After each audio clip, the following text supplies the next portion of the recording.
Hordoftoota Oromiyaanis Neetwoork akkam jirtu kuni wiirtuu yayyaba Oromooti.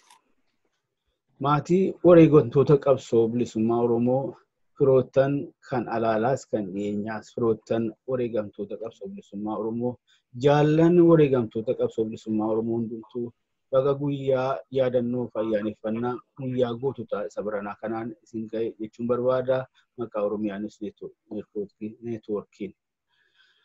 Hundi keenya akka quba qabnu guyyaan kun yaadatamu kabajamuu erga jalqabee keessattuu immoo sababni yaadannoo fi ayyaaneffannaa guyyaa kanaatiif sababa kan ta'e kan uumame jechaan gaagaamni guddaan hoogganoota adda bilisummaa Oromoo irratti ta'e kan ta'e waggaa 40 booda ayyaanni 40ffaadhaaf jedhamu baatutti egaa waan waggaa 40 dura ta'e irraa kan ka'e uummanni Oromoo bakka adda addaa haala adda addaatti guyyaa kana ayyaaneffataa yaadataa tureera torban kanas kanatti geggeeffamaa jira. Haa ta'u malee waan ammaarraatti dhageenye hin beekne innumtuu diina yookaan alagaarraa osoo hin taane mooraadhuma Oromoo keessaa addatti immoo gartuu amma olaantummaadhaan biyya bulchaa jiru OPDO, ODP, PP irraa qeeqaa fi ceephoo tokko tokko dhaga'u jalqabne waa'ee guyyaa goototaa kana ilaalchise. Qeeqni kun ceephoon kun jibbaan kun maal fakkaata maal kan jirudha isa jedhu gara boodaatti itti dhufna. Walumaa galatti garuu dhaabni kun OPDO'n ODP'n PP'n guyyaa gootota Oromoo kana yaadatamuusaa kabajamuusaa maaliif arguuf dhaga'u jibbaa maaliif isa yaaddessaa kan jettu fi qabxiilee kana wajjin wal qaqqabatan tokko tokko qaqqaabnee ilaaluu jennee sadii taanee waliin dhiyaannee jirra. Isaanis obbo Kumsaa Buraayyuu Awustiraaliyaadhaa, obbo Caalaa Haayiluu Abaataa Swiidinii. Lamaan isaaniitu hayyoota poolitikaati. Political Science, Global Politics.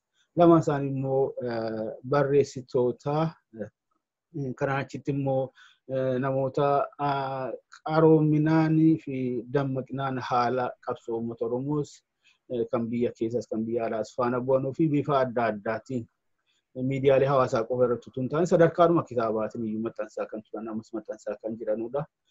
Isin akkan waliin turtan kabajaan isin gaafachaa gara maree keenyaatti dabarraa. Egaa isin lamaanuu miidiyaalee hawaasaa kanas miidiyaa gurguddaa warreen mainstream miidiyaa jedhamus haalaan hordoftuu obbo Kumsaa Caalaa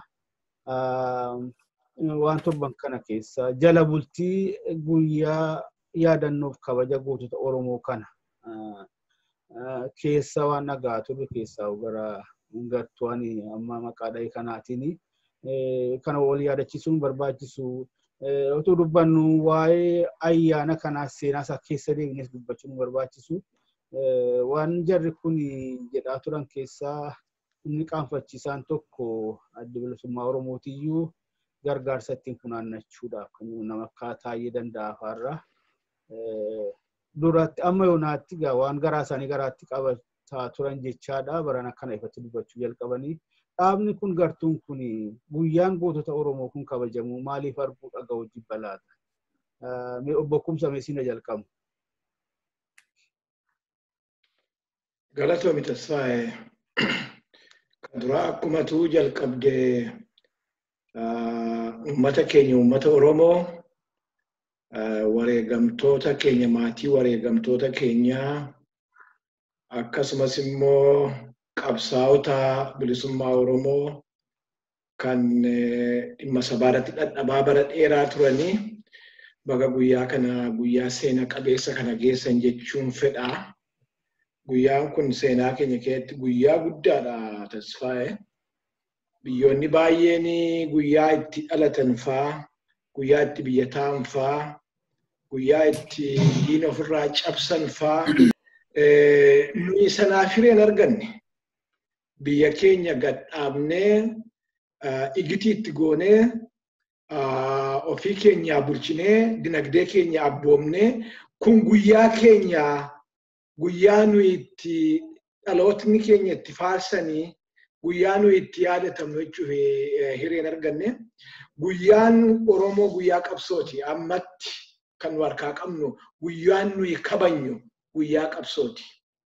Waan nama gaddisiisu immoo guyyaan nuyi kabajnu guyyaa wareegamaati. Guyyaa wareegamtoonni keenya bakka tokkotti dhuman jechuudha.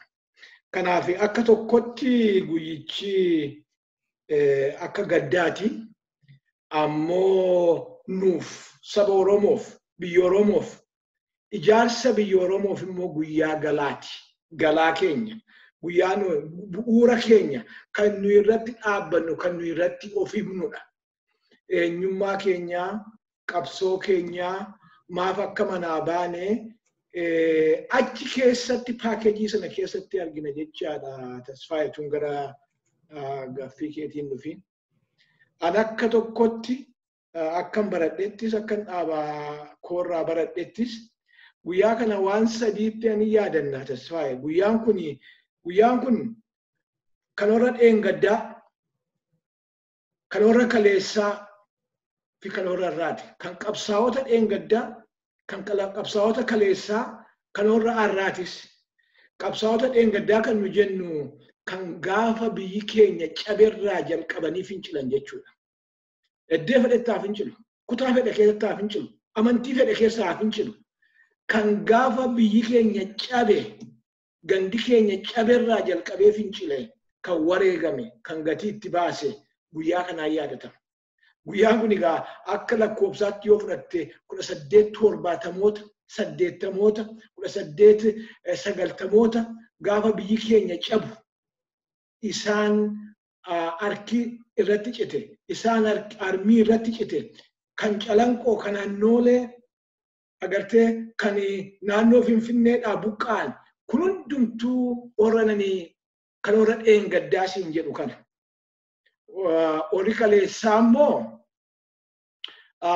guyyaa gootota keenyaa warra amina kanaaf manaa bahee barahaa achi gammoojjii shiniggaa keessatti du'e. Isaan warra kaleessaati. Kaleessuma jechaadha. Dheengadda kaleessa biyya isaaniitti igtii tolchuuf jedhanii muratanii dhaqanii tokkummaa gad dhaabanii guyyaa isaan darban jechuudha. Guyyaa nu isaan itti yaadan. Inni sadaffaan guyyaa sagaa kunoo saarraati.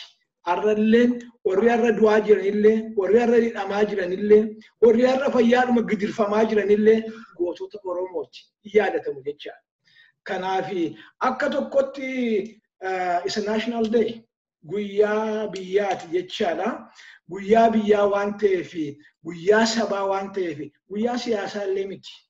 Dhugaatti baay'ee na gaddisiisu ijoolleen OPDO kun. Guyyaan kun guyyaa siyaasni itti taphatamullee miti.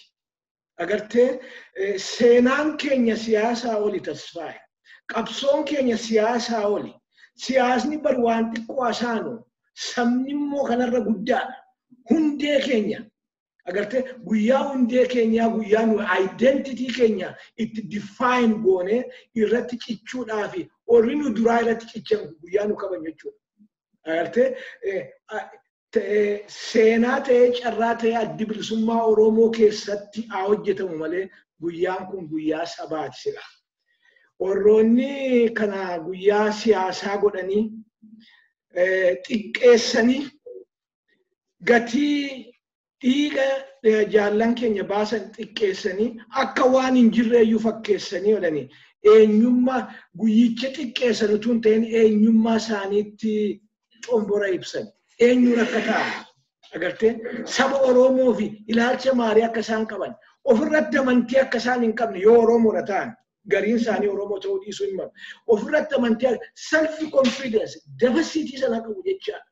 Agartee kun isa isaan dhalataniif theoretically isaan dhalataniif sana hin gargaaru. OPDO Tasfaaye waliin beenna gaafa duraa yoo kan ijoolleen Tigreetti himte hojjeta OPDO'n hojjumaan achi turre argineerra jechaadha. Sagantaan isaan ijaaramanii fi hojii ilmaanii TPLF tolchan sanaaf. Gaafas yoo ati Oromoodha jette isaaniif jedhanii si qabu. Isaaniif jedhanii si basaasu bara. Otoo ofii isaaniif illee ta'e. Amma immoo temperature Amaaraa eegaa jiru kan nafxeenyaa eegaa jiru jechaadha. agartee ore qabsoon keenya qabsoo of tuultota irratti ka'e. Jaalladhuman kun of tuultota irratti ka'anii sirna of tuultuu nafxeenyaa ka Amaarrii irratti abbaadhaatti ka'eeti. Kan qabsoon kun kan guyyaa kana kabanyuuf. Isaan immoo amma yeroo ammaa kana kan isaan godhaa jiranii agartee guyyaa Aduwaa kabaju. Guyyaa agartee Amaarrii itti aangaa'ummaa isaa agarsiise kabaju. Akka hojii isaanii isa jalqabaatti waan ilaalaniif guyyaan kun dhalata isaanii faallessa. Hojii isaanii faallessa. Jireenya isaanii faallessa. Agartee Oromummaan nuti xiqqeesse jedhanii waan isaanitti dallannuuf hin jiru karaa tokko nara. Nuufi guyyaan kun guyyaa Oromummaa gadi utube. Guyyaa bu'uura Oromummaa gad nuu dhaabe. Guyyaa dhaloonni itti mataasaa ol qabatee dubbatu. Jennaan isaan immoo Oromummaan Oromoo iyyuu hin balleesse biyya iyyuu hin diige jedhanii waan yaadaniif guyyaa kana xiqqeessuu hin jiru iyyuu jechuu fiikshiniidha jedhanii iyyuu dubbachuutti as deebaa jiru jechuudha. Dhugaadhumatti ani biyya keenya keessatti siyaasaan wal dhabuu akka rakkootti bara dheeraadhaaf ilaalee hin beeku. Ammallee ni ilaalu. Garuu waanni Oromoo waanni sabaa daandiin qabsoo daandiin dhiigaa politikaa walitti ilaalamuu qabdi. It's beyond politics. Politikaa walitti ilaalamuu qaba. It's a national issue. Kun waan biyyaati. Ina agartama biyya kee jiraatu keessa ati caalaanis hin beektu. Waan biyyaa irratti opposition waliin lolan. Waan biyya isaanii irratti waliin lolan. Waan biyyaa guddaadha. Siyaasa irra guddaadha wanti biyyaa. Opidiyoo waan si qaanessuudha. Waan biyyaa Oromoo waan biyyaa dhorkuu barbaadu. The nationhood agartee bari qabsoon keenya biyya ta'uudhaa tasfaaye. Isa nuyi biyya ta'uudhaaf nationii ta'uudhaaf nuyi agartee abballu kana isa gootonni keenya fidan kana isa balleessuu barbaadu because sagantaa isaaniiti dhugaa kana balleessuu. Sagantaa isaaniiti Oromoo cabsuudha. Sagantaa isaaniiti Oromoon akka inni lafa ilaalu gochuudha. Kanaafuu siinsi dinqee ta'e ani hin beeku anaan dinqine. Kan nagaddisiisa garuu keessumaa Oromoodha jedhanii warri of waaman. Keessumaa karaa tokko tokko immoo iddoo tokkotti immoo akka Oromoo naashinaalistii yoo fakkeessan dhiiga gootota kanaa dhiigni isaaniitti baacaa jiran kun quba qabaadhu dhiiga Magarsaa Bariiti. Kan Gadaa Gammadaati. Kan Jaarraa Abbaa Gadaati. Kan Mul'isa Abbaa Gadaati. Agartee warra dhiiga isaaniitiin karaa nuyi irra deemne karaa qabsoon kun irra dhufe tattaraare.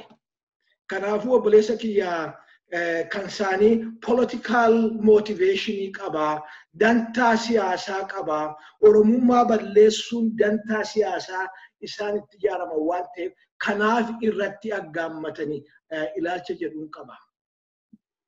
Galatoomii obbo Caalaa asuma irratti ati immoo gama keetiin waan haala keessa torban kana bifa adda addaatiin karaa adda addaatiin dhaga'uu jalqabde kana jechaan waanuma gootota kana ceepha'uu xiqqeessuu guyyaa maqaa gootota kanaatiin kabajamu kanas immoo jala bultii isaa irratti maqaa adda addaatti kenna dhiyeessuuf yaalu mee gama keetiin. Hedduu galatoomii obbo Tasfaayee barreessaa kumsaan waan hundumaa jedhanii jiranii ani waan maafti xiqqoo tokkoon itti dabaluu barbaada. Waa'ee gootota biyyaa, gootota sabaa utuu hin kaasin dura gootummaan mana keessaa ka'a, maatii tokkorraa ka'a. Abbaa warraa, haati warraa silaayyuu akka Oromootti akka Gadaatti namni gaafa bultii ijaaru akkanumatti lafaa ka'ee hin ijaaru. Gadaa keessatti namni sadarkaalee jiran kana cehee kuusa keessatti waan hojjetu qabaa. Doorama keessatti barri kuni bara namni gadaa fudhachuuf qophii godhuu fi maatii yookiin bultii itti ijaaru. Namni bultii ijaaru kuni waan inni ta'e waan inni godhetu bulaalama. Maatii ijaare kana keessatti maatii isaa bulchuu keessatti nama akkamiiti kan jedhu bulaalama jechaadha.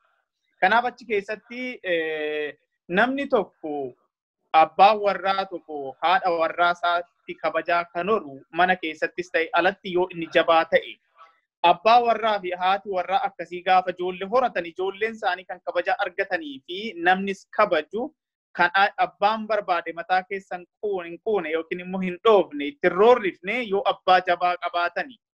Kanaan ala tuffiitu jira maatiinis hin tuffatamaa warra abaluu jechuun hafeeti ijoolleeyyuu akka barbaadanitti waamu jechuudha. Warra akkasiitu ibidda uuma. Ibidda akkasiitu balbala ta'eeti balballi suni gosa ta'ee gosti sun qaccee ta'ee lammii ta'eeti saba ta'a. Egaa walitti dhufeenya kanneentu saba keessatti sabni akkasii jenna jechuudha. Addunyaa kana keessatti sabni guyyaa gootota isaan kabanye takkaa'uu sabni gootota hin qabne saba har'ayyuu gabrummaa jala jiruu fi saba sirumayyuu hin jirre yookiin immoo tasuma dhabaman jechuu ni dandeenya. Sabni akka Oromoo waggaa 150 ol qabsootti jiru guyyaa tokko kabajachuun silaa otoo bilisoomne otoo biyya qabaanne akka waliigalaatti guyyaan kuni guyyaa guddaa ta'e yookiin torbee tokko yookiin guyyaa lama biyyoota adda addaa ilaalan ture addunyaa kana keessatti biyyoonni guyyaa lamaaf kabajan jiru biyyoonni immoo qoodanii akkuma obbo Kumsaan jedhanii guyyaa national day gaafa itti bilisooman gaafa immoo taate gurguddoon itti dhalate fakkeenyaaf amma warra Jamaayikaa yoo fudhatte guyyaa isaan slavery yookiin immoo heroism jedhanii guyyaan akka malee itti ilaalantu jira. Guyyoo fakkeenya Israa'el keessatti guyyaa lama addatti kan kabajantu jira. Biraazil keessatti baay'isoo biyyoota hedduu waggaan laaluu irra caalan isaanii Apiriilii kana keessa kabaju. Maaliif akka walitti dhufe rabbi haa beeku. Kan keenya garuu gara keenyatti tan dhufa. OPDO uumamarraa murna defective ta'anidha. Murna akkasumatti iyyuu jal'inatti dhalatanidha. Akka biraatti kana yoon diffaayin godhu gadaan keenya gaafa kufe sirni keenya gaafa kufe wantoota hedduutu nurratti kufe. Wanni nurratti kufe kun maali? Sirni silaa Oromoof akka hojjetutti ijaarame sun gaafa cabe Oromootti garagale. Akkamitti Oromootti galagale?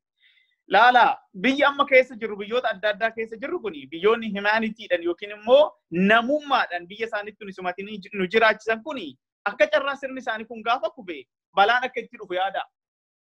Maaliif inni biyya adda addaa dhufee qubate kuni mee tokkoon keenya walaa gaafannu waa'ee biyya keessa jirru irra caala hordofna waa'ee Oromiyaa hordofna nuti. Galgalaa ganamaa gurri keenya onneen keenya dhikkisni keenya waa'ee Oromiyaa waa'ee asiitii miti. Caalansaa dhaloota akkasitti dhaalchisa yoo ta'e biyya itti jiran kana keessatti jaalalli isaan qaban hamma tokko. Haa ta'uti Oromoon gaafa biyya isaa gadaa keessatti ijaarrate walitti ofitti dabalee moggaasadhaan hammachiisadhaan guddifachaadhaan inni guddisaa dhufe gaafa sirni isaa kufe warri suni dhiiga ishee laallatteeti akka adda addaatti lootee warri qubannaadhaan Oromoo cabsanii qubatanis walitti madaqanii yookiin walitti dhufanii Oromoo cabsuu irratti fuulleffatanii galgalaa gama waan Oromummaadhaa waan Oromoodhaa waan Oromiyaadhaa akka diinatti ilaalu hin balaaleffatu. Silaa dhalli Oromoo tokko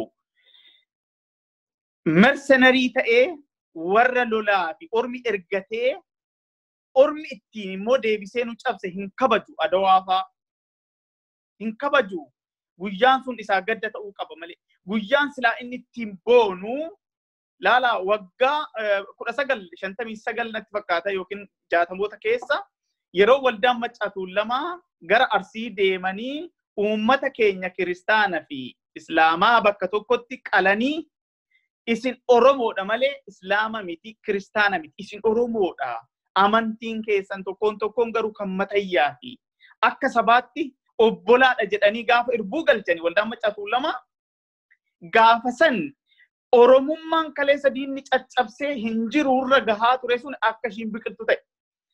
Kanammoo waggaa 30 yookiin 20 wayi booddee hooggantoonni adda bilisummaa Oromoo irbuu isaanii irbuu Oromummaa dhaammatan sana qormaan isaanitti dhufte qormaata laafa miti akkamatti hoggaa haasofnu laafadha. Garuu tokkoon keenya state yookiin immoo haala isaan yeroo san keessa turan keessa haaseennu. Tarree gallee lubbuu keenya olfachuuf gaafiin yoo nu dhiyaate. Har'a yeroo Oromoon hubannoo qaba sabboonummaan nu jabaate jennu kana keessatti hammam keenyatu godha. Hammam keenyatu lakkii ani Oromoodhaa ana wareegaa jenna. Keessumaa hordoftoonni amantii Islaamaa yeroo sana keessatti Musliimonni Oromoodhaa kanneen qabsoo sana keessatti hirmaatan carraa jiraachuu argatan ni jiraattu isinii. Gara na ba'aa gaafa jedhaniin Amni manaa baane amna Oromoof Oromiyaa ijaaruti. Irbuu Oromoof Oromummaa qabnaati. Nu dura wareegatii san booddee isaanitti darbaadhaniiti of kennan jecha. Otoo isaan yeroo sana carraa jiraachuu argatanii har'a Oromoon hin jiru, Oromiyaanis hin jiru, Oromummaanis hin jiru. Warri kana hin hubanne yookiin immoo kun jiraachuyyuu hin gammachiifne ijoolleen OPDO, ijoolleen adeet keessatti ijaaramanii isaan immoo kunuunsanii guddifatanii sana alaan albachaa isaaniif diinummaadha kuni. Sababni isaa sabni egeree tokko qabu national common interest qabaachuudha qaba ture. Waa'ee Oromoof Oromummaaf Oromiyaa irratti eenyufuu marii keessatti as compromise hin godhu jechaadha. Jarri kun kana arguu hin fedhani. Hooggana isaanii olaanatu bakka barbaade deemee Oromummaan gandatti nu galchee jedhe. Oromummaan gandatti nu galchine. Oromummaan Oromiyaa ijaare. Akka Oromoon addunyaa irratti mataa qabatee eenyummaa aadaa afaan seenaa isaatiin boonu dhaadatu duudhaa isaa bakkatti deebisu godhe. Akka Oromoon ani biyyan qaba, ani saba jedhu godhe. Malee gandatti hin galchine. Kanaaf warri kana yeroo hundumaa arguu hin barbaanne tasumayyuu kun isaanii fi balaa guddaadha jechuudha. Wanni balaa ta'uuf kaayyoo isaan itti dhaabbatantu kan against godha. Kana falma. Kan isaan gaafa san otoo Oromummaa qabaatan Oromiyaan jiraate adda bilisummaa Oromootitti dhiyaata malee TPLF'n itti dhiyaatu isaan wajjin hin dhaabbatan ture. Jalqabumarraa jarri kun diinota Oromoo turan jechaadha. Diinota Oromoo irbuu alagaaf galanii afaan Oromoo dubbatanii Oromoo cabsuuf dhaabbatanii jechuudha. Jarri kuni bara baraan jireenya isaanii keessatti jireenya kijibaa, jireenya sobaa jiraatanii. Sobni takkittiin dhugaa torba balleessa jedhu Oromoon. Maaliif takka gaafa sobdee kijiba takkittii san dhugoomsuu fi soba dabalaa deemta jechuudha. Sobichi dhaabbatu jechuudha. Dhanga dhibbaatti deema. Jarri kuni siida goototaa Adaamatti dhaaban tarii namni Adaamaa deemtanii argitan yoo jiraattan. Akka fedhetti isaa ijaaramu maaliif isaa ijaaramu siida goototaatiin hin jedhan. Guyyaa tokko garuu guyyaan gootonni itti yaadatan hin goone. Addunyaatti silaa jarri kuni guyyaan irreechi itti kabajamu guyyaa yaadannoo wareegamtoota eessa irreechallee kabajamuu qaba ture. Sanallee gochuu hin fedhan. Baay'een miinsi karaa kamii carraa argataniini waan Oromoof Oromummaa ol kaasu awwaaluudhaa jechaadha kaayyoon isaanii. Kanaafi wanti guddaan ani hubadhu wanni isaan kana alaan alaniif tokkoffaa keessa isaanii waan isaan dhukkubsu jira waan Oromoodha Oromummaadha waan itti mi'oofne jira. Karaa kamiinuu afaan Oromoo sitti dubbatu waa'ee Oromoo sitti haasa'u kan isaan haasa'an garuu summiin akkamitti Oromoo diigna akkamitti Oromoo kana isa boondii jabaa hidhannoo jabaa walitti hidhamee dhiigan shinniggaan dhiigan barreeffame gara fuulduraatti iyyuu warqeedhaan barreeffama shinniggaan. Kanammoo dhaloonni guduunfateera. Maaliif yoo xiqqaate waggoota 5, 6, 7 dura ijoolleen dhokatteeti maandhee baandheedhaan warri biyya keessaa waan tokko dubbadhee darba. 2009 halkan tokko iddoo tokkotti maandheewwan jirru walitti dhufne naannoo Adaamatti. Dhugaan sinitti maa tokkoon keenya waliin agarre. Halkan dukkanaa walitti dhufne sagalee malee fuula keenya dhofannee teenya. Kun hundumtuu iccitii dhokfachuu fi wal tiksuuf jennee jechaadha.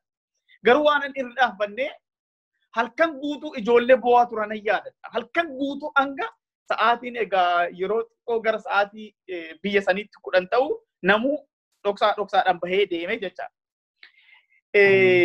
Bakka hundatti kun godhama jechaadha. Oromiyaa guutuu keessatti warri hiikan sun galee maal jechuudha? Wareegamni sun hiikansaa. Oromoon akkuma obbo Kumsaan jedhanii bara 150 erga gaafa cabuu jalqabeeti wareegamni ture lafa miti. Wareegamni gulalleetti ta'e lafa miti. Wareegamni aanolee irratti harka muraan, harmi muraan, calii calanqootti akkasitti gaafa bakar waareefaan hamma miilli irraa citutti otoo hin beekin qabsoo godhee lolarra ture. Fakkeenya namni baay'ee waa'ee caamman nuur yookiin immoo seenichi isaa dheeradha garuu waa'ee abbootii gadaa bareentoo ituu humbannaa fi anniyyaa qarfan qalloo ta'an gabaabsee waasinitti hima. Tarii beektu waan ta'eef yaadachiisuuf namoota kaan. Amantii fudhadhaa jedhaniiti amantii fudhachuu didanii jennaan hunda isaanii qalan. Isaan keessa namni tokko namni Haamoo Galmoo jedhamu fala gochuuf bobba'eet inni keessa hafe.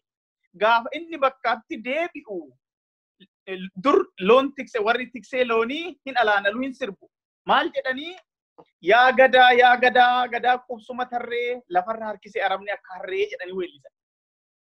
Jaarsi sun sana watee deebi'e jechaadha wanni ta'eera kanaafuu ishii hafte kanan tiksa jedhanii san booddee dhaloota kaan immoo barsiisanii wanni dhaalamuu qabdu dhaloota kanatti darbuu qabdu jedhanii dabarsan. Kunis silaa otoo bilisoomne seenaa keenya akka guyyaa tokkootti kabajna.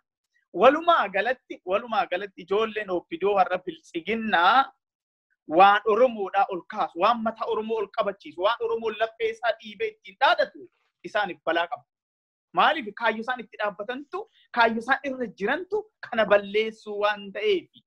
Itoophiyaan isaan nutti himanii, Itoophiyaa warri saba tokkoo eenyummaa isaanii, aadaa isaanii, afaan isaanii, seenaa isaanii, achii dhufa isaanii irratti damboobsanii nuti immoo keessatti gaafa waan isaanii tiksuuf jedhan qofa keessatti nu waaman.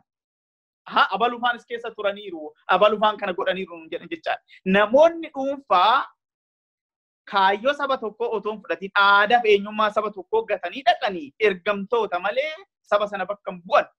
Oromoon Itoophiyaa keessatti gabrummaa malee guyyaa tokko gammachuu bilisummaa itti argate hin qabu jechaadha. Kanaaf kaayyoo isaan irratti dhaabbatuntu kana ta'eeti kana balaaleffatan. Darbanii addi bilisummaa Oromoo otoo hin dhaabbanne har'a Oromoof Oromiyaan isaan ittiin nyaatan ittiin qacaramanii nyaatan kun hin dhufu ture. Yoo xiqqaate har'a mandaa itti argatanii nyaatan. Qabsaa'onni keenya garuu har'as lubbuu itti kafalaa jiran.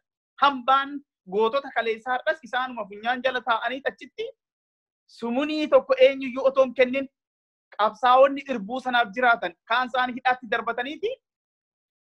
Asumas itti deebi'anii immoo abalufaan gootota siin jedhanii yeroo faarsanii dhageessa. Gootota akkasii garuu hidhaatti guuraa warra jiranillee salphisaa jiran jechuudha. Walumaa galatti kaayyoo isaaniitu kanaan adda waan ta'eef kana xiqqeessuu kan jedhuun itti dabaluu barbaade.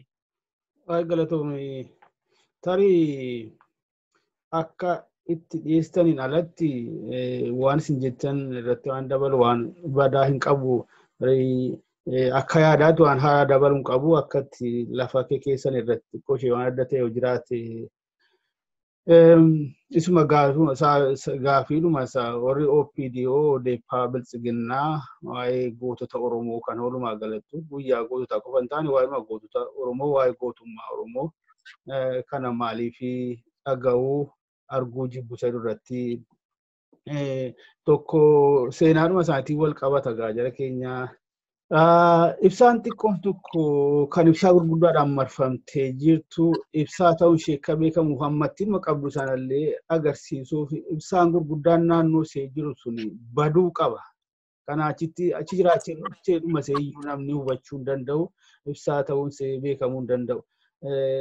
Warri OPDO ODP biltsiginnaa hundee isaanii bu'uura isaanii kaasaanii olaalle waanuma wal falmisiisuun qabu warra boojuuti booji'amtoota warra akka abbaa OPDO biltsiginnaa ODP'tti fudhataman yoo ilaalle akka abbaa duulaas akka kumaa dammaqsaa akka Yoonataan Dibbisaa akka Baacaa Dabalee Ittafaa Tolaa kan biraas hedduu tarreessuu danda'ama. Jarri kun hunduu booji'amtoota waan kana wal dhoksinuu hin qabnu. Kanaaf ragaa tokkoon kaasuu barbaada.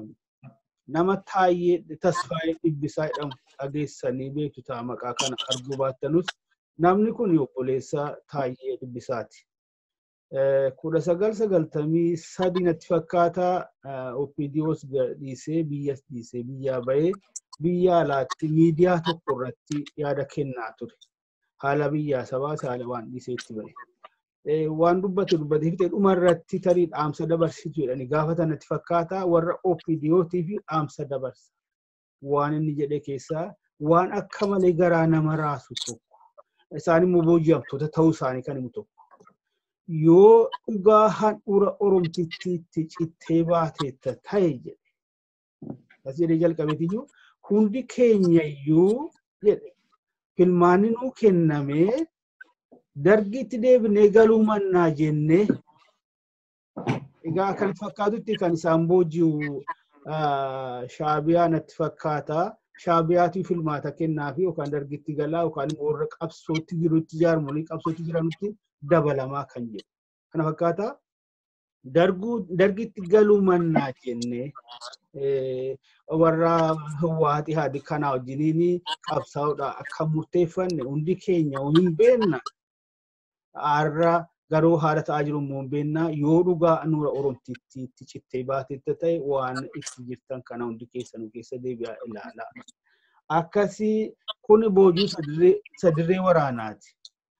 Obboloottan keenya tokko tokko dhiifama gaafachaa isa gara biyya keessaatti nuuf warra boojuu dinagdee hin beekna. Rakkinni karaa dinagdee kunis ta'e jedhee akka uumame ilmaan Oromoo dirqisiisanii carraa dhoowwatanii warra maatii qabu ijoollee isaaniitiin maatii isaaniitiin doorsisaa haala kanaan haala dirqisiisaa uumanii irra caalaan nama keenya immoo quuqamni Oromummaa utuma keessa jiru filmaata dhabanii sababa dinagdeetiin dhaaba kanatti kan harka kennanidha. Achi keessatti garuu keessuma ta'anii qabsaa'uu irra darbanii lubbuu isaanii kan kennan immoo hin yaadanne kan akka obbo Tarrafaa Qumbiifaa waajjira OPDO guddaa keessa hojjechaa turani mana murtee olaanaa Oromiyaa achi keessattuu itti gaafatamaa damee tokko turani. Gaafa ajjeefamanullee hojii oolanii galanii guyyaa facaasaati. Namni kun akkamitti irratti xiyyeeffatame akkamitti taargeetir ta'ani akkamitti duutee irratti murtaa'e warruma isaanii wajjin hojjetu OPDO dhumatiyyuu ragaa irratti walitti qabee obbo Tarrafaa warra gooftolii isaaniitti kennan jechaadha. Asirratti wanti hubachuu qabnu tokko yakka waggaa 28 guutuu uummata Oromoo irratti raawwatamaa ture warri OPDO ODP biltsiginnaa irra caalaatti Hawwaatitti qabachuu barbaadu. Garuu kan inni jalqabu kanumti namni kun baduu qaba hidhamuu qaba ajjeefamuu qaba jedheellee kan murteessu ragaa funaanii kan kennu warra OPDO akka ta'e ifatti. Kanumti Hawwaat jireenya isaanillee hin beekne jiraachuu isaanillee kan hin beekne kan qabeelleetti dhiyeessu isaan amma kana irratti jaarsa tokko ni yaadadha nama waggaa 93ti dhidheessa buusanii naannoo duratti Lubaabur jedhamee beekama amma gara isaaniitti kutan hin beeku matee munnoo ta'e hin beeku naannoo Toobbaadhaan tokko qabanii geessan.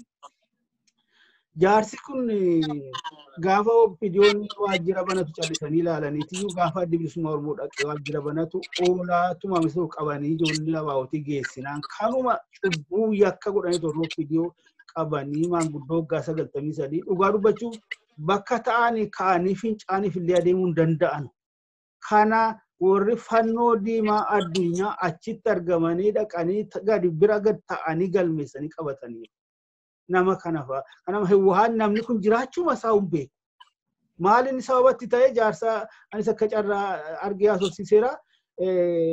Yeroo jaarsi ijoollee adda bilisummaa Oromooti tumaamessa geessuu boromtaa isaa warri OPDO waajjira ofitti waamanii gaafatan. Maal jedhu nutoo erga dhufne baatii 6 geenyerraa eessaa dhuftan nuun hin jenne jarri kun kaleessa dhufnaan oolaa harkiftee dhaqee dubbiftee maaliif jennaan isin dimokiraasii keessa nyaadhaa kaa jedheen jaarsi. Isin dimokiraasii keessa nyaadhaa kan namni naannoo sanaa haasaa akkasii waanedha. Asuma irratti immoo hubannoodhuma akeeka jaarmolii Oromoo irratti illee hubannoo jaarsi kun qabullee ilaala. Kaayyoo jaarmolii poolitikaa Oromoo irratti illee hubannoo jaarsi kun qabu. Waan warri Ihaadig OPDO ODP himachaa as ba'an sana abiyyoota dimokiraasii akkasii ishee kana haaloo godhatanii kana waan akkasiiti malee irra caalaatti ijoollee ilmaan Oromoo nama Oromoota jajjaboo waggaa 28 guutuu dhabamaa turan kan akka obbo Daraaraa kafanirraa jalqabne jarri kunis egaa wareegamtoota Oromoo hedduu dubbannu wareegamtoota Oromooti akka Haji Kamaal Muusaa mattuutti si'a tokkicha obbo Daraaraa fa'aa wajjiniin kan ajjeefan murtee wal fakkaataadhaan yoo eenyuun ajjeefne irra caalaa Oromoo naasifnaa yoo eenyuun ajjeefne irra caalaa Oromoo intimideet goonaa jechuudhaan fudhatamaa ture tarkaanfii kun filannoof murtee aangawoota olaanoo OPDO ODP biltsiginnaatiin akkasiiti. Inni kan biraa keessaa immoo waggaa lamaan asaanan kanatti as deebine wanti waa'een akka guyyaa gootota Oromoo keessaa immoo sababa guyyaan kun itti kabajamu wareegamni jaallan kana uummata Oromoo gidduu tokkummaa addaan hin cinne uumuu isaatiin kan wal qabate isa piroojeektii waggaa lamaan kana OPDO'n tokkummaa uummata Oromoo diiguudha baafatanii itti gattaanii jiranu. Har'a immoo gooftaa kan biraa wajjin jechaadha warra tokkummaa Itoophiyaa warra nafxanyaa warra gartuu Minilik wajjin kanaa wajjin iyyuu addaan walitti bu'a wanti kun. Piroojeektichi akka isaaniif fiixaan bahu tokkummaan Oromoo karaa adda addaatiin laaffachuu diigamuu qaba. Asirrattis waan torbee kan dhageenyu waanuma qaanfachiisaa tokko jara keenya waan qaanessaa namoota kurnan tokkoof iyyuu mana kennine jedhu isaanumti irra caala isaanii artistoota argitaniitu natti fakkaata miidiyaalee hawaasaa kan irra deemaa jira. Maqaa namoota manni kennameef sana sararaniiru. Anaaf gaafiin guddaan mootummaan eessaa fuudhetiyyuu namoota dhuunfaati mana kennaanis gaafii tokko maaliif kennamaanu maaliif mindaan aangawoota kanaatu uummatatu kaffala. Warra mootarii rakkina manaa qabu hoo ta'e warra karaarra jiru kanaaf hoo ta'e warra tarii umuriin adeemanii of jiraachisuu dadhabanii hoo ta'e dhuguma xiqqoo ishee seensii namaa kenna. Kanaachitti maaliif inni gaafii guddaadha ataa'uyyuu. Kana sararanii kaanii namti isaan keessaa gaafa duratti mul'atu keessaa tokko namni Dooktar Alamuu Simeeti isaatiyyuu poost godha. Akka koosti waan achirratti waan shakkiin qabu abbichumaa yoo tarii anamiti immoo as ba'anii immoo lakkii kun sobaa jechuun immoo mirga isaaniiti dirqama isaaniiti akkuma inni kaayitti fudhannaa kaayitiyyuu mee kana ilaalaa jedha maqaa kana ilaalaa jedha. Kana keessaa isa kamtiyyuu gara kana kallattii kanaati dhufee jedha. Kallattii Oromiyaa baadiyyaa kibba kana dha'ee. Gara kana keessaa isa kamtu amantiisa akkasii kan hordofu jiraa jedha. Ilaalaa. Asirratti immoo maal hubanna waan tokko. Piroojeektiin akkasii olola akkasii yommuu oofamtuyyuu jalqaba irratti walii galamee jechaadha. Manni kennamu sana booda immoo akkasiin ni dhiyeessina. Waan akkasii waan akka kanaa kana irra deddeebineetu argaa jirra. Ajjecha koomishinara Salamoon Tasfaayitii koomishinara Buraayyuu nama kana jaarmoliin poolitikaa Oromoo akka isaan kaanitti inni kamtu sababa nama kana diinatti godhatu hin jiru maaliif namni kun jaarmoliin kun naannoo sanatti rakkoo tokko malee waajjira akka banatanu rakkoo tokko malee hawaasa walitti qabanii akka asussanu haala mijeessaa kan turedha. Kanaafuu jecha isaaniin ilkaan isaanii keessa galeera warra aangoorra jiru Oroopidoo dhibba warra bilchiginna.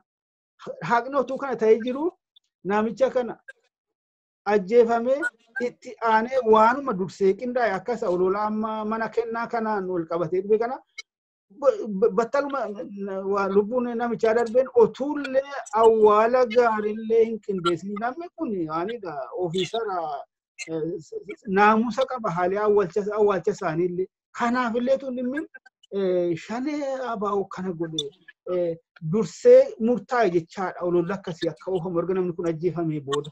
Akkasii kana irra deddeebinee arginaa kana tokkummaa Oromoo diiguuf yaalii isaan gochaa jiran wajjin waan faallaa ta'eef eventiin yaadannoon ayyaanni guyyaa gosoota kun akka hin mul'anne akka hin argamne kan isaan barbaadanu. Inni kan biraa waa'ee akeekaati waa'ee ajandaati.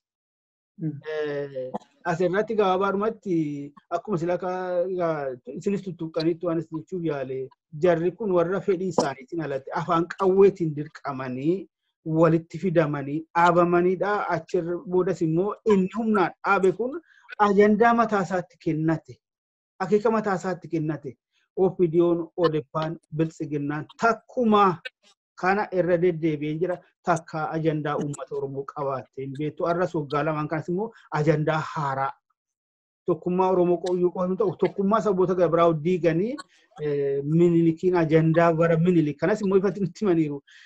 Inni sirnoota lamaan sadan darban keessa bara Haile Sillaasee bara Dargis dadhabee ture bifa haaraadhaan ka'ee sosso'aa jira piroojeektiin Itoophiyaa ijaaruu jedhe namtichi gorsituu muummicha ministeeraa koloneel Abiyyi namichi Daani'el Kibret jedhamu kanas ifatti nutti himaaru waan akkasii fi kan jiru natti mul'atanatti immoo karaa biraatiin kaleessa kana leengadda kana immoo ammas guyyaadhuma yaadannoof kabaja gootota Oromoo kana wajjin wal qabatee waan miidiyaa irraa deemu tokko dhageenya. Sana keessattis kan jedhamu tokkoffaa guyyaan kun sababni guyyaa kanaaf sababa ta'e kun haalli dhumaatii hoogganoota adda bilisummaa Oromoo kuni dhugumattuu ta'uu isaati iyyuu eenyutu beekaa, eenyutu argee, eenyutu mirkaneeffate. Isumayyuu immoo diinna ajjeesee isaatumaa eenyutu mirkaneeffate. Walumaan wal fixanii sana booda immoo babbareechanii mimmiidhagsanii dhiyeessanii dubbataa jiru malee waan jiru tokkotu dhageessaniitu natti fakkaata. Kana keessaa tokko gaafiif deebii maanguddoon Oromoo tokko qabsaa gameessa bara dheeraa warruma adda bilisummaa Oromoo uuman keessaas tokko kan ta'an Buleencoo Lataa hojii kan godhamedha. Dhugaa dubbachuuf ijaarsi jalqaba amma dhumaatti iyyuu haala kana mormaa turan isin dhageessaniitu ta'amee asirratti waan jettee aluu qabaattanii ammas obbo Kumsa Siiniin jalqabaa dhageessaniitu dheena mana.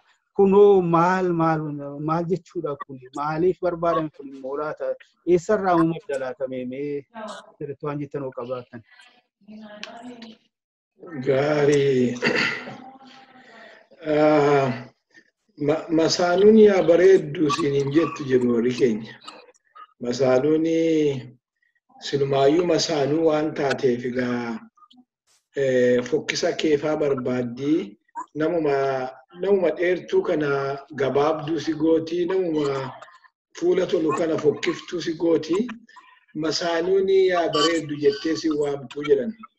Opiniyoon egaa gara jallummaa qabatee akka inni itti dhalate irraa seenaa isaarraa kan nama dubbataa ture sana jalqabee gaaf tokko hojiin adda bilisummaa Oromootiin hojjetame hojiin seena qabeessi suni hojiin saba deebee ija sabaa bane hojiin karaa agartee bara dukkanaa karaa saaqe suni isaan biratti gatii guddaa hin qabu. Maaliif akkuma tiiwwan haasaa turte kan isaan ittiin dhalatanii kan isaan ittiin gaafuma duraa ulfaanii ittiin dhalataniitu kan sabaa miti, waan sabaa miti.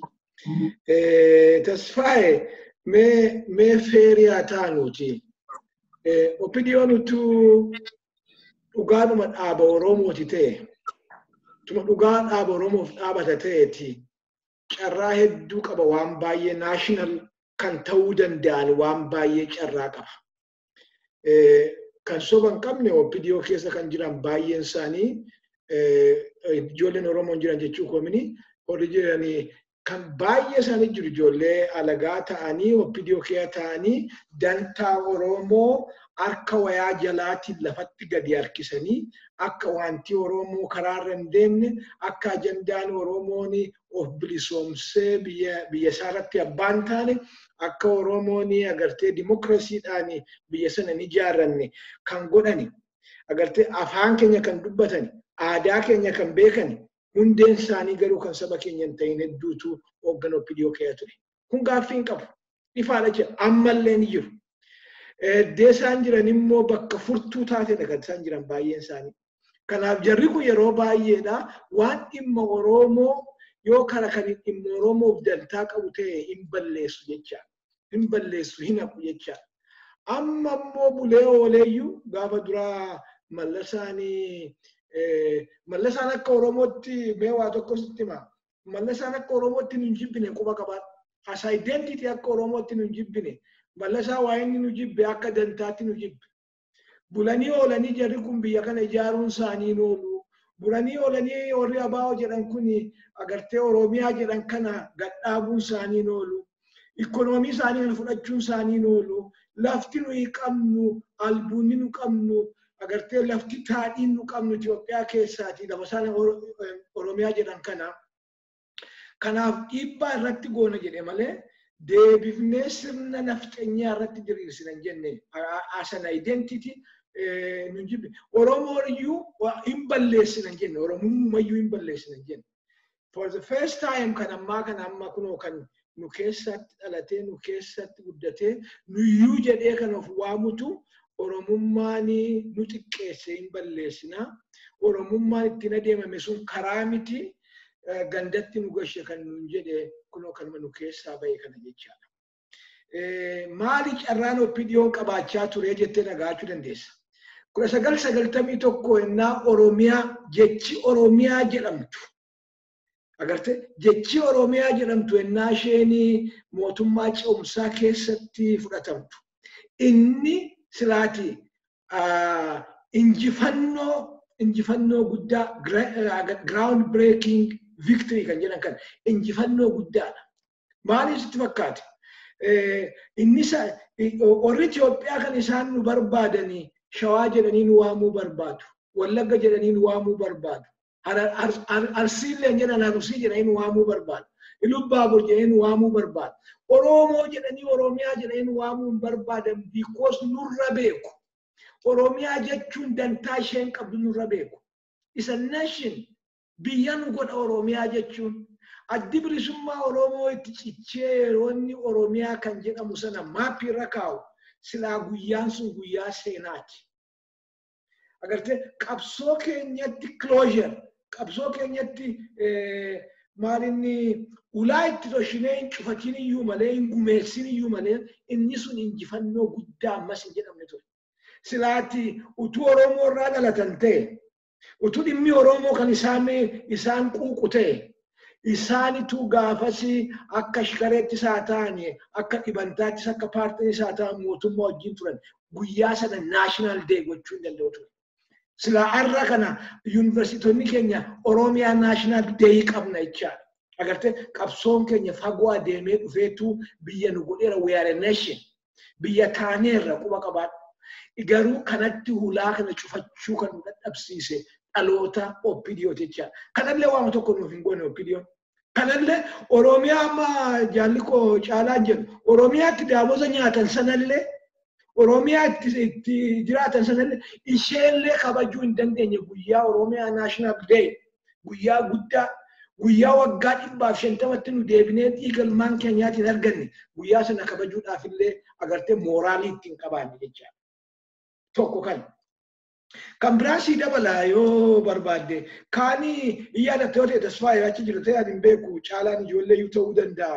Addis Ababa Yuunivarsiitii keessatti yeroo jalqabaaf ennaa addi bilisummaa Oromoo beektota Oromoo walitti qabee afaan Oromoo afaan agartee qubee afaan Oromoo afaan biyyaa godhe. Taasisa naasirri inni sunis injifannoo ammas hin jedhamne seenaa keenya keessatti tasfaayee. Namoonni kana amma irraanfataniiru namoonni kana dagataniiru. Kuni amma waan guddaa afaan suni achitti beektota walitti qabamee afaan qubeeni akka afaan keenya kana iskriptiin fudhanne kana kanatti dhimma nu baasa jedhee uummanni Oromoo beekaansaa barataansaa murteeffate. Guyyaan sunillee silaa guyyaa seenaati. Guyyaan suni guyyaa nuyi for the first time isaanii jara nu cunqursarraa depart goonedha. Agartee departation guddaa arguudha. Karaa isaanii irraa gargar goona. Saabaan nun baasu, afaan keenya bakka hin bu'u, afaan keenya iyyuu hin hiiku, representii nun godhu jenneetu karaa isaanii irraa ba'an guyyaa seenaa ture. Oppidiyoon utuu dhugaa beekumsa qabaate guyyaa sanallee akka guyyaatti akka guyyaa guddaatti national day gochuu qabachuu. Maaliif sitti maa jira? Lost opportunity sitti haasa'aa jira. Kasadeeffaa sitti dubbadha tasfaayee Maccaaf Tuulamaa seenaa Oromoo keessatti bakkinni qabu dhaloonnillee gatii Maccaaf Tuulamaa baasee fixu.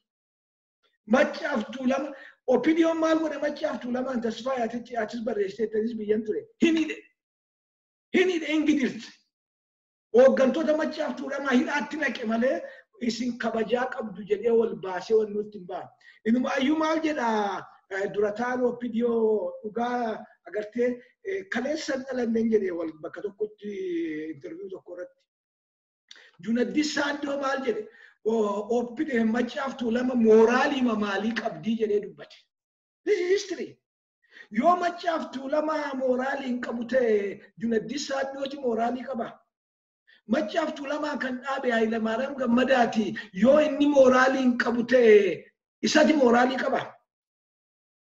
Agartee isa dhaqee Mallasii hojjetetti mooraalii godhatee warri qabsoo Oromoo Finfinnee keessatti gad dhaabani. Hundee ishee gad dhaabani akka mooraalii hin qabneetti abaaraman jechuudha. Maaliif mallasituu abaarii jedhee itti dubbateenna isa gammachiisuuf jedhe akkasitti abaara. Opportunity marcaaf tuulamaa national day gochuudhaaf qabdu oppidiyooni hin balleessite. Karaarraa balleessite jechuudha. Kan amma maaliin feerii ta'ee sitti haasaa jira kan nuyi national day godhachuu nutti jiru baay'eeti ture. Kaan immoo kan dhumaa mayyuu nan godha baay'ee wannu jechuu danda'a. Seenaa Oromootti amma akka rakkannee hin beekta Tasfaayee Finfinnee keessatti. Seenaa Oromoo silaa yoona kana yeroo ammaa kana kan nuyi deebinee ammallee seenaa walitti himnu seenaan Oromoo. Waggaa 28 ofiisii ta'anii seenaa Oromoo sirriitti barreessanii ijoollee keenya hin barsiifne. Afaan keenyallee sirriitti hin barsiifne jarri kun yoo dhugaa dubbatte. Seenaan Oromoo amma fakkeenyaaf gootonni nu jennan kuni kifilii 3 kifilii 2tti maaf baramuu dhiise. Kifilii 5tti maaf banamuu dhiise. Ulaa anuu afaan balleesse. Ulaa 5tti, ulaa 6tti, ulaa 7tti seenaan keenya maaf baramuu dhabe. Biyya keenya maaf sirriitti baramuu dhabe. Amma immoo inni yoo xinnaateetu isa yoo dhiifnaadhe Prime Minister isaanii. Isa iyyuu gaddeebinee gara kifilii gadiitti dhannee afaan Amaaraa barsiifnaa. Look at that reversal jarri kun. Jarri kun waan Oromoon argate hudduu duuba deebisuun hojii isaanii kan isaan godhan jechuudha. Anaan jarri nan aarsanii dhugaa dubbachuudhaaf anaan kan na aarsu orra kaleessan wajjin qabsaa'oo fakkaatanii dhiiga gootota kanaatiin kakataa ba'anii nama kaksiisaa ba'anii arrammoo dhaqanii orra seenaa Oromoo hudduu duuba deebisuuf murteeffate. Qoonqoodhaaf nyaataaf irbaataaf jedhanii irratti galanitu baay'ee siyaasa jecha.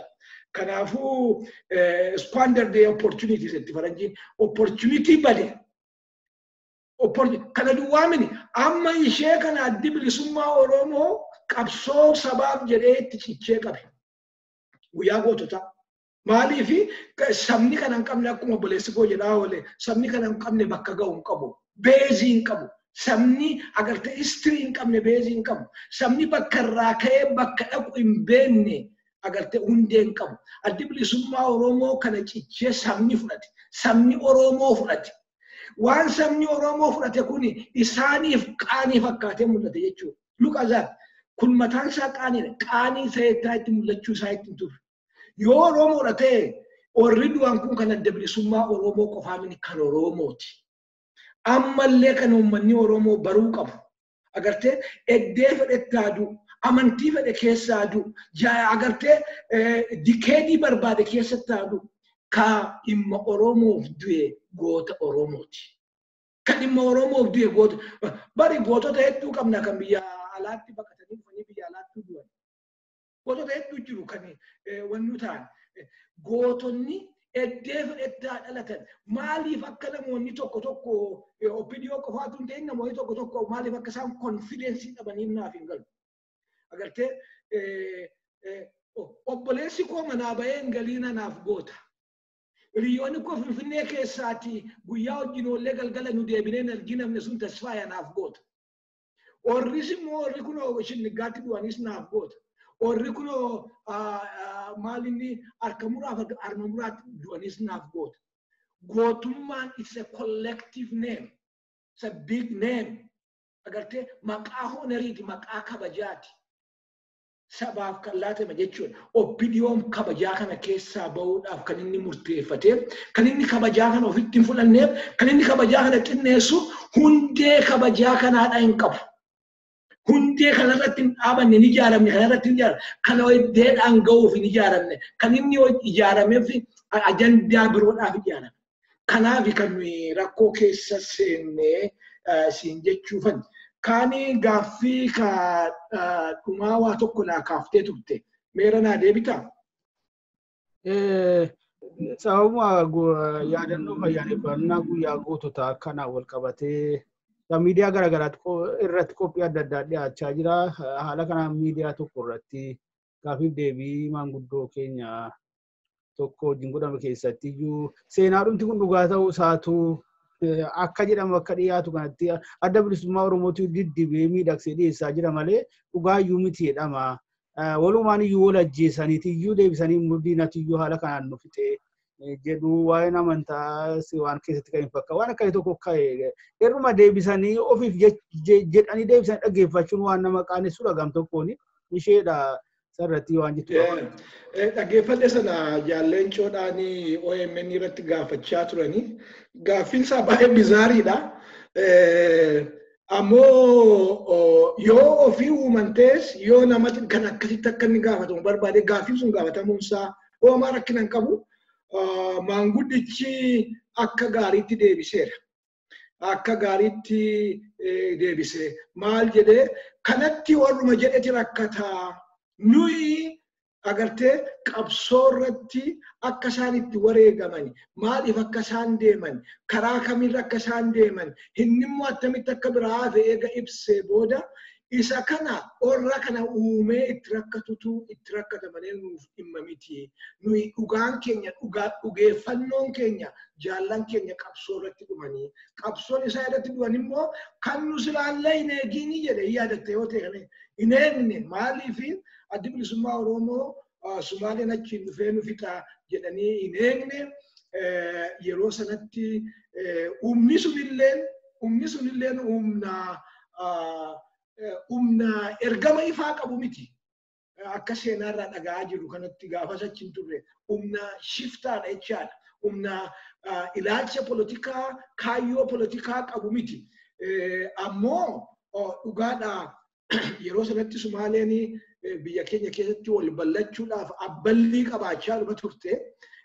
Akka ta'ettiyyuu humni suni humna amma kana humna jabaa humna beekamee silaati addi bilisummaa Oromoo irraa of eeggachuu dagate jedhamullee minne baay'een isaanii yoo amma nan dhagaa namichi ati jettu kan inni gaafate tokko maaf akkasitti deemaniyyuudha agartee isa darbee nama gaafachuudha amma wanti kun kan inni ta'e 1980 arra waan baay'eetti jijjiirame 18 waggaa meeqa arra 80 waggaa 40 waan waggaa 40 maaf akkasin goone teknooloojii ammaa kanaatiin yoo kana isaan shallagda yoo ta'e yoo isaan ilaalta yoo ta'e dhugaadhumatti namoonni akka jedhanii baay'ee isaanii jiru. Kaananii kan kana keessatti ilaalamuutti qabu viidiyoo qofaatu hin ta'in dhaabonni poolitikaa Oromoollee waan godhan keessatti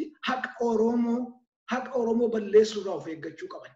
Amma waan inni dhaga'u tokko tokko guyyaa kana eenyu murteesse guyyaa kana attamitti murteeffame bale warri naashinaalii biyya keenya bakka buuna jedhanii achi ta'anii dantaa biyya keenyaa nyaataa jiranii waan biyya keenyaaf mala Oromiyaa qubee afaan Oromoo Maccaaf Tuulam seenaa kee kana uun hojjenneeti addi bilisummaa Oromoo achi ga'ee saba mari'achiisuuf iyyuu carraa isaatti hin arganne kan gaafatamu itti jiru warra aangoorra jiranii waa utuu saba kanaaf hin godhin ta'ani malee addi bilisummaa Oromoo wareegama itti kaffaleef seenaan isa yaadata jecha dhaabni kuni wareegama inni kaffaleef balaa isarra ga'eef balaa sana deebee dadnabachuusoo mee dhaabota baay'ee miti tasfaa'ee waan sitti himaa dhaabota 1960moota dhalatan keessaa kanarra lubbuun jiru dhaabota baay'ee miti dhaabonni baay'een du'aniiru. Maison du'eera, Ishaa du'eera, Maareelii du'eera, Yaappaan du'eera kan hin du'in hin jiru hin du'an jechuudha. Dhaabni akkuma namaa du'a. Addi bilisummaa Oromoo garuu cicha gootoowwan kanaaf orra irraa afeen utuu hin du'in arra ga'e. Arrallee opiniyoon kan ajjeesuu barbaaddi. Dhaaba sarvaayiv godheetu qabsoo Oromoo faddana ga'e kana ajjeesuu barbaaddi jechuudha. Kan isheen ajjeesuu barbaaddu nama mini quba qabaatu kan isheen ajjeesuu barbaaddu kaayyoodha. Kaayyoo sana ajjeesuu barbaaddi jechuudha. Kanaafuu uummanni Oromoo, dhaloonni Oromoo, ol adeemaan Oromoo kaayyoo agartee gartuu kanaa baraa maaliif addi bilisummaa Oromoo goototatti cicha jedhaa. Gootonni kun eenyu fa'i isaan jedhaa bakka dhaloota isaanii, fuula isaanii, jiruu isaanii, barnoota isaanii kana barataa deemuu qabu. Dhaloonni keenya gara fuulduraatti maatirikiin keenya isaan ta'u gara fuulduraatti tasfaa isitti hima. Historical wannuun keenya isaan ta'u gara fuulduraatti. Agartee haati isaanii abbaan isaanii waamamuuf jiru gara fuulduraatti. arrammoo qabsootti jirra. Qabsoo keenyatti immoo cufaan godhin jirra. Closure itti godhin jirra. Amma closure itti godhu kanatti qabsichitti gufuu qaba. Galatoomi obbo Caalaa sumarratti waan amma kakaa'u dubbii yaadni kun illee kakaa'atuma ture kallattiin isiisu duudhaanis mariidhuma keenya keessatti jechuu kooti kan biraa ayyaana kana yaadannoo kana wajjin wal qabatee kan jedhamu waan akka adda bilisummaa Oromoo monopolize godheetti waan akka adda bilisummaa Oromoo geggeeffatu qofatti wareegamni garuu jes kan adda bilisummaa Oromoo qofa iyyuu miti walumaa galatti kun dhuguma mataan isaatu adda bilisummaa Oromootu waan kana geggeeffata yoommoo kunis tuttuqameera garuu Oromiyaa bilisoomte keessatti yookaan Oromiyaa walabummaa ishee mirkanaa'e keessatti haala uummanni Oromoo carraa isaa hundumaa murteeffachuuf mirga argate keessatti akkam ta'uu qaba. Har'a akkamitti amma onaayyuu akkamitti geggeeffamaa ture dhugumaan adda bilisummaa Oromootiyyuu dantaa adda addaatiin madda addaa ta'ee ayyaaneffatanii dhufuun dhugaadha. Akkam ta'uu qaba isheettu kan biraas qabxiilee maka kaafne hojiin gabaabsiituma sa'aatiin nurkaa dhiibaa jira gabaabsiiti. Yoo abaa'uun hin goone eenyutu godhare? Amma yoo abaa'uun hin goone eenyutu godha? Tokko akka gaafii qofaa gaafatan isaan nutu godha yoo ta'e jedhanii akkuma jaalkumsaan jedhe jarri kun waggaa 28 aangoo biyya sanaa qabatanii Oromiyaa dhuunfatanii qabeenya Oromoo dhuunfatanii diinagdee Oromoo dhuunfatanii kophaatti ittiin nyaachaa jiranii uummata Oromoo waamanii guyyaan biyyoolessa keenya yoomaa ta'uu jedhaniiru jechuuf haamilee qabu fedhiitti qabu. Dhaabni kun dhaaba seenaa Oromootiin walitti hidhatudha. Addi bilisummaa Oromoo jechuun dhaaba Oromoon ciniinsifatee gabrummaan dhaleedha. Warri isaan irratti qoosan kun akka adda addaatti ibsuu barbaadan kun dandeettiidhaanis taanan beekumsaanis taanan qaruuxee fi qarayyoo saba kanaa warra yeroo sanaatti sammuu jira jedhamu. Beekumsaan warra wanni tokko itti badu hin turre warra gurguddoo keenya ana akka kootti maalin jedhaan beektaa warra waaqayyoon akka kunoo ergamaa jedhanii warri amantii adda addaa ibsan kan ana akkasitti fudhaanaaf isaan ergamtoota keenya warra santu eenyummaa isaanii Oromummaa Oromoof Oromiyaaf dursa laatanii lubbuu isaanii wareeganii jarri kuni abaa'oo qofatu murteessa kan jedhanii addi bilisummaa Oromoo gaafa hundeeffamurraa kaayyoo Oromoof Oromiyaa qabatee ka'e. Kanammoo kan murteesse gumii sabaati. Gumiin sabaa immoo bakka buutota Oromiyaa guuturraa warra carraa argatan hirmaachiseeti kana murteessan. Gaafa Oromiyaan bilisoomte rakkoon jiru maali beektaa amma Oromoonni siyaasa waan jedhu tokko yaada. Anaaf akka kootti Oromoon siyaasa hojjechuu hin geenyeen jedha. Akka kiyyaatti sichi Oromoon siyaasa hojjechuu amma Oromoon bar gaafii jiraachuuti. Gaafii akka sabaatti itti fufuu fi akka sabaatti akka biyya ta'uutti itti jira bar. Oromoon silaa amma waa'ee jaarmiyaa paartii miti kan inni qabaachuu qabu adda kan inni qabaachuu qabu. Liberation Frontier kan inni qabaachuu qabu. Rakkoon nama keenya maali beektaa? Fakkeenyaan Swiidiniin jira akka Swiidinitti yaada taanaan Oromoo hojjechuu hin danda'u baay'een tasumayyuu. Amma fakkeenya jaarmiyaan biyya kanaa wanti xiqqoodha kan isaan issue godhanii kaasan. Because just ango power grabbing jechaadha. Akkamitti power argatan qocholloo adda addaa, conspiracy adda addaa hojjetan. Oromoo sana hin geenye garuu akkasitti yaadan namni keenya wal balleessa jira, wal dhiitaa jira. Sabni akka sabaatti ijaarramee dantaa waloosaa ijaarrachuu hin dandeenye waa'ee siyaasaa haasa'uu hin danda'u. An akka keenyatti siyaasa hojjechuu fi Oromiyaan bilisoomte biyya ijaarrannee yookiin immoo akkuma namoonni tokko iyyuu Itoophiyaa keessatti mirgi maarree jedhan kun innuu dhugoomee gaafsana gaafa Oromoo dhehee kunnaa ta'eera jedhee waa'ee siyaasaa haasoftaa paartii adda addaa ijaarta ishuu adda addaa fireem gootee kaatecha. Sabni waa'ee eenyummaasaa jalqabaa kaasee waan jalaa badee bade jedhamee lafa kaa'ee bu'uure dhaaba kana ABO'dha. ABO'n yoo kanaaf legitimate hin taane eenyutu ta'aree? Isa akka walootti gara fuulduraatti kaa'amuu fi Adda bilisummaa Oromoo bar gootota abaa hin jenneen gootota Oromoo guyyaa gootota Oromoo jedhee. As keessatti jaalkumsaan kaaseera. Gootota kana gaafa kabaju gootota kalee kaleessa isa dheengaddaa gootota immoo qabsoo kana keessatti hangaadhaa jiranii fi ammas cichis itti fufan yaadanna. Kanaaf fakkeenya inni miidiyaa irratti gaafatan maaliif beekta kan obbo Leencoo gaafataniif waa lamaaf gaafatan akka nu hubadhutti. Tokkoffaa hooggantoota yeroo san turan keessa namni lubbuun jiranii warra muraasa hafan keessa tokko isaanii. Kanaaf gama tokkoon dhugaa hubachuudha. Gama tokkoon dhugaa kana faallessuudhaaf. Dhugaa kana akkamitti faallessan? Tarii simpaatiin isaan qabani gara warra amma aangoorra jiran kanaati isaan deeggaraa jiran yaada isaanii deeggaraa jiran waan ta'eef tarii karaa isaaniitiin waan kana cabsuu dandeenya laata kan jedhu miishinii qaba jecha ergama.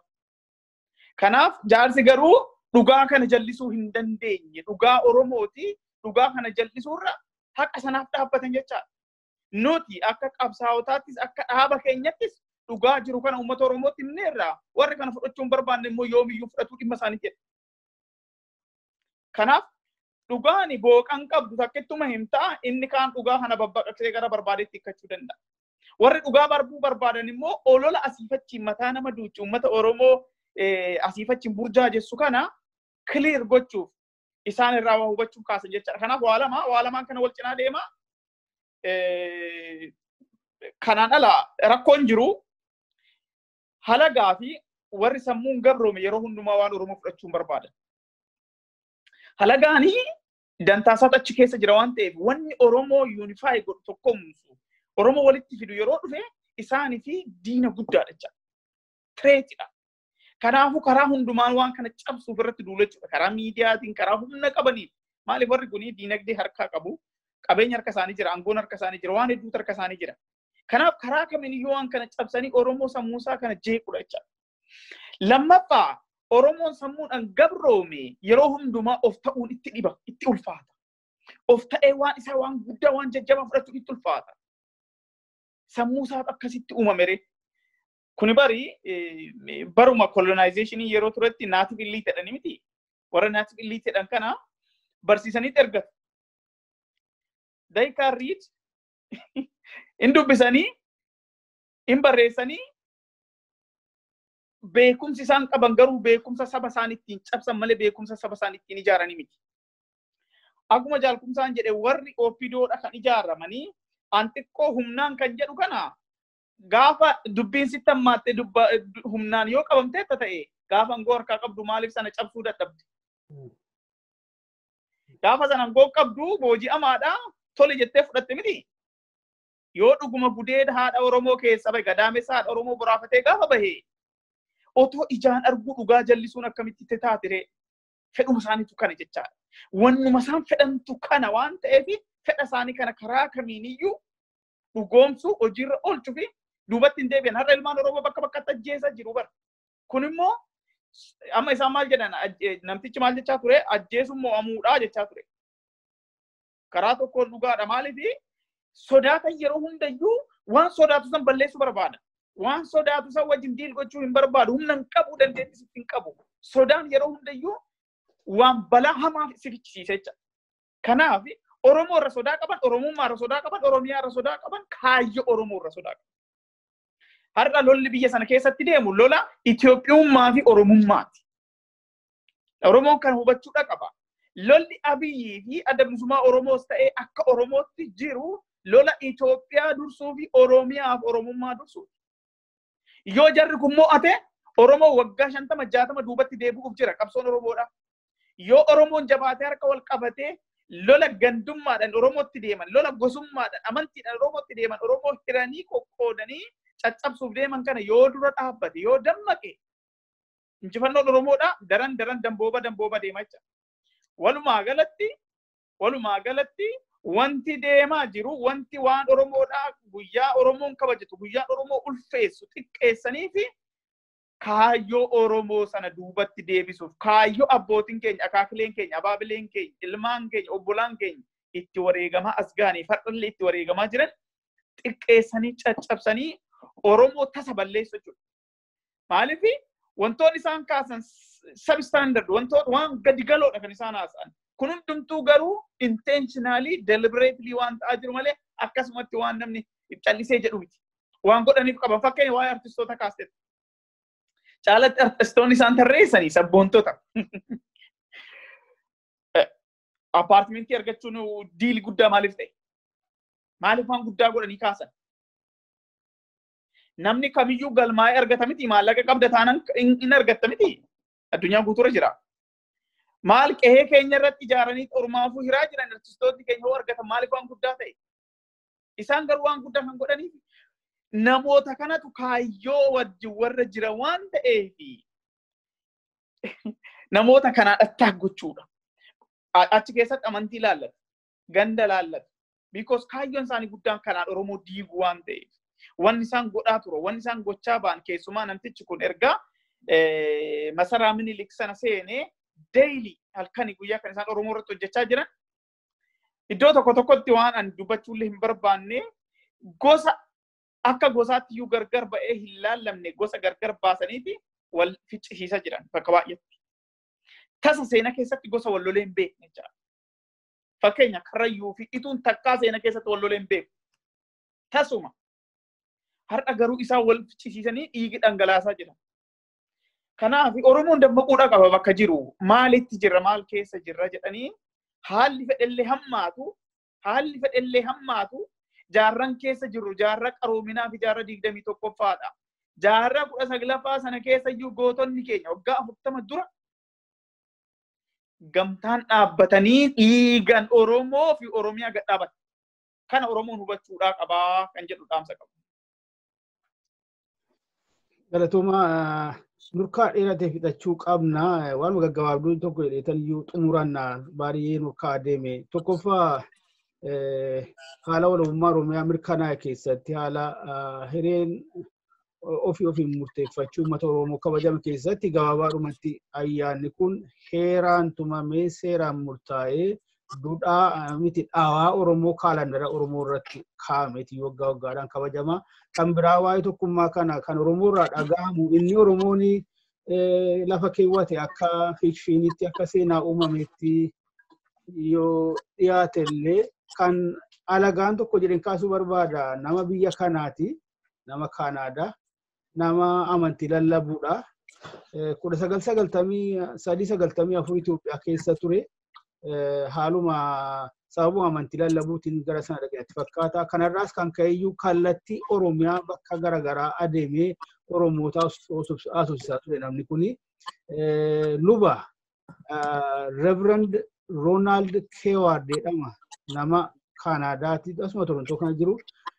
Namni kun dhiya Oromiyaa, kibba Oromiyaa, giddu galeessa Oromiyaa, baha Oromiyaa keessa naanna'aa ture. Dhumarratti aartikila gabaabduu tokko aartikila fuula 6 qabdu tokko Ingiliffaan barreessee facaasee biyyaa ba'e. Kan inni itti facaasee irra caalaatti naannoo dippiloomaatiik koomunitii kanatti jaarmiyaalee poolitikaa adda addaa akka ga'u miidiyaas akka godheeti. Sana keessatti waan gabaabaan jedhe tokko. Inni maqaa amantiitiin Oromoota haasofsiisatti dhiyaate. Kumootatti kan lakkaa'aman wajjin taa'ee jedhe. Hundumtuu waan tokko natti himanii.